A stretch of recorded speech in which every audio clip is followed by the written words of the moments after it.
In 2025, makakabili ka na ng smartphone sa halagang 3,000 plus, katulad na lamang nitong Realme Note 60X. Ito daw, yung improved na variant ng Realme Note 50, which is trending na trending talaga dati. Totoo nga ba yun? Well, pagdating sa specs, meron na tong 6.74-inch IPS LCD display with 90Hz refresh rate, IP54 water and dust resistance, 5,000 mAh battery, and Armor Shell tough build na daw to. Kaya naman, yung tanong na lang is, worth it nga ba talagang bilhin for real etong phone ito, o baka naman nagjo-joke-joke lang sila, and same lang naman talaga sila ng Realme Note 50. Well, hindi na natin patatagalin dahil nga magsisimula tayo. 3, 2, 1, let's go!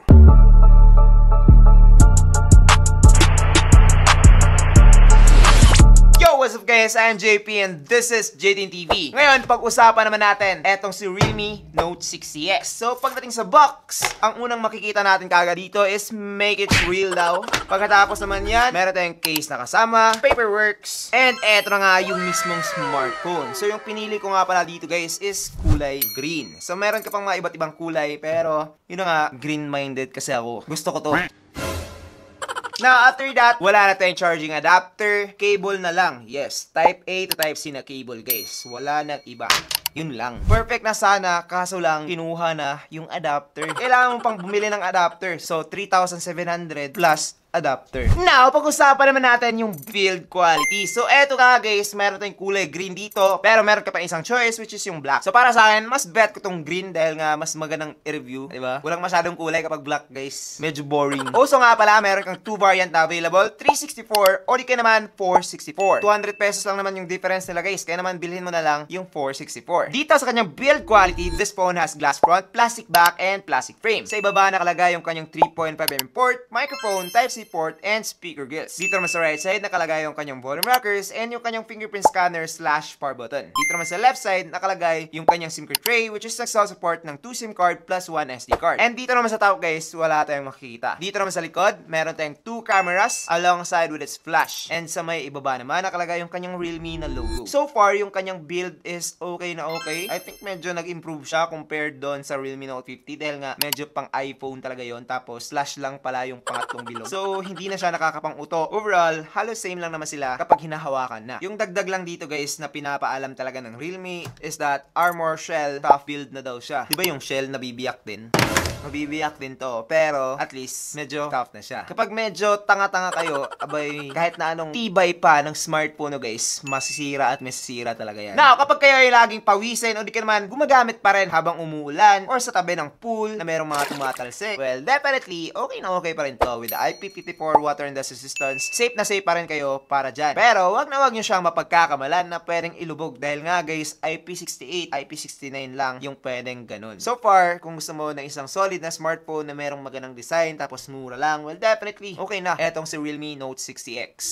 Now, pag-usapan naman natin yung kanyang display. So, eto guys, ay merong 6.74-inch IPS LCD display with 720p HD plus resolution that can get up to 560 nits na peak brightness. Also, it has 90Hz refresh rate, kaya naman hindi delay o di kaya naman hindi lag yung display nitong phone na to. So, mapa-scrolling man or gaming, eh hindi na siya mabagal. So, basically, same na same lang sila ng specs ng Realme Note 50. Yung dinagdag lang nila, nilagyan nila ng reinforced glass. Therefore, medyo mas matibay na yung glass nito compared sa Realme Note 50 guys. So, I trust you, Realme. Oops, wala pa rin crack. Parang ako yung nasasaktan.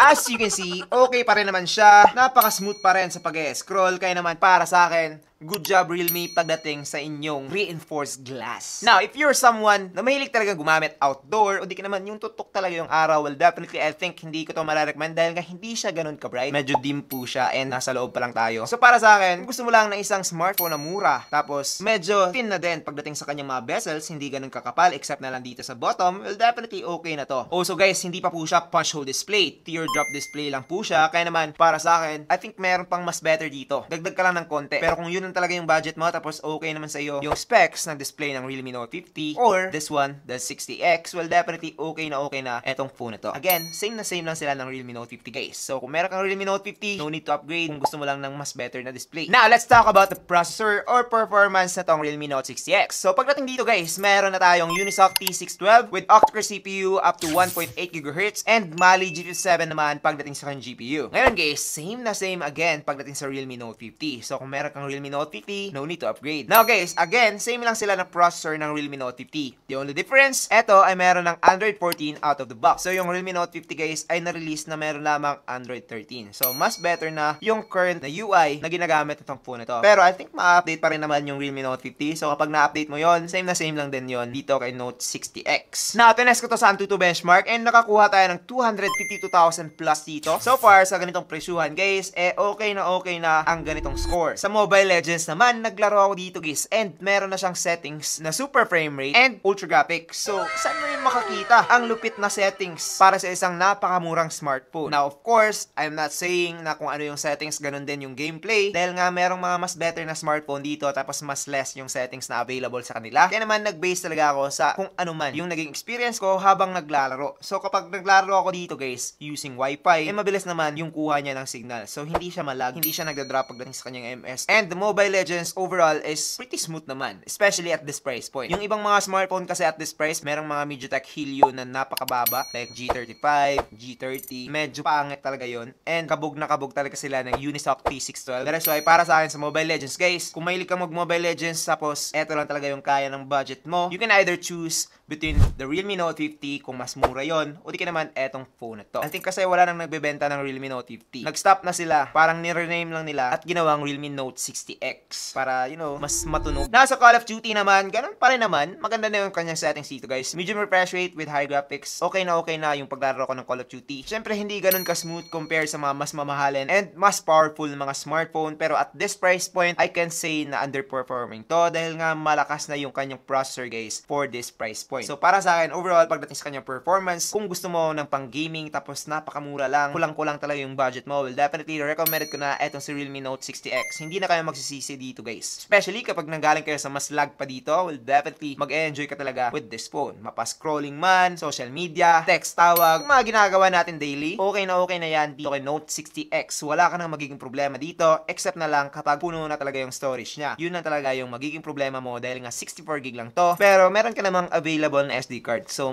SD card ka na lang kapag bibilin mo to. Malaking difference talaga guys kapag puno yung storage. Magiging mahina talaga yung performance ng isang phone. So, kung gusto mo ng mas malakas na smartphone, magtipid ka ng storage. Now, for the battery naman guys, eto ay merong 5,000 mAh battery that can last up to 2 days kapag normal usage lang. Yung text, tawag, paunti-unting data, ganun. Aabot talaga to ng 2 days dahil nga, tipid to. 720p lang, hindi masyadong malakas yung processor. That is why, hindi rin siya masyadong battery consuming. Pero kapag palagi ka talagang gumagamit ng smartphone, babad pa sa data, well, definitely 1 day ka lang dito. And yung isa sa mga downside pagdating sa mga murang smartphone is that, syempre, mabagal din yung charging nila. And this phone right here, got 10 watts only na charging. So, hindi siya fast, guys. Mabagal to. 10 watts charging sa isang 5,000 mAh battery, mabagal talaga. It can take up to 2 hours and 50 minutes to 3 hours and 10 minutes. So, ganun katagal. So, recommended ko na lang i-overnight charging nyo siya, guys. Para, you know, hindi na siya makakaabala. Kapag tapos na kayo gumamit sa gabi, charge nyo na lang. Tapos, pagising nyo, full na siya. Now, a lot of people ay nag-expect talaga na kapag Realme, maganda yung camera. Kahit na napakamura lang naman. Well, etong si Note 60X, guys, medyo okay lang. So, sinabi ko sa Realme Note 50 dati na yun ang isa sa mga pinaka-best na camera sa halagang 3K. Yes, pinaka-the best talaga dahil nga ang ganda ng camera nun. Pero, this time, the Note 60X, binawasan nila. The Note 50 has 13MP camera and this one has only 8MP main camera, guys. So, binawasan ng 5MP, ganun kalupit. Akala ko ba naman sinasabi ng mga seller ng Realme na improved version to ng Note 50 pero pagdating sa camera, hindi pala. Yes guys, eto ay merong 8MP main camera, isang auxiliary lens. So yung pangalawang camera dito, pwedeng wala yan, pwedeng meron. Parang design lang para sa akin. Pero overall, wala talaga siyang purpose. Kahit na masira to agad, walang magiging difference pagdating sa mga photo results. Sa kanyang selfie camera naman, this one has 5MP camera na hindi ko talaga in-expect dahil nga, guys, ang ganda. Now, as you can see, pagdating sa kanyang main camera guys, medyo yellowish ako dito. Hindi siya masyadong okay pagdating sa kanyang color saturation. Hindi siya masyadong accurate. Pero yung kanyang quality is approved naman. Especially at this price point, marami pa tayong makikitang mga smartphone na mas pangit pa or mas low quality pa pagdating sa kanyang mga photo result. But this one is okay na okay. Yung kanyang color saturation and color production lang talaga yung hindi masyadong accurate. Pero, The good thing is,